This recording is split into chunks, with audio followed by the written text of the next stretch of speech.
Today I'm going to show you how to update sheets using Excel in n8n quickly and with just a few simple steps. This is a great workflow if you want to automate spreadsheet updates inside your n8n automation, whether you're managing data, syncing records, or just saving time on repetitive tasks. If this video helps, make sure to hit the like button and subscribe for more easy n8n tutorials. Alright, let's jump right in.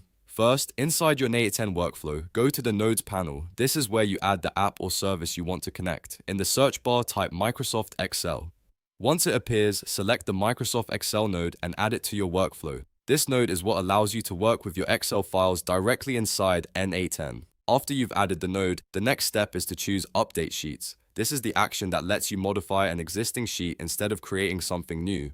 Once you select Update Sheets, you'll see the configuration options appear on the screen.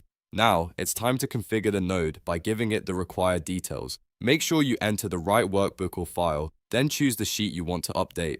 After that, map the fields you want to change so n8n knows exactly what data should go into each column or cell. If your workflow is pulling information from another step, connect those values here so the update happens automatically.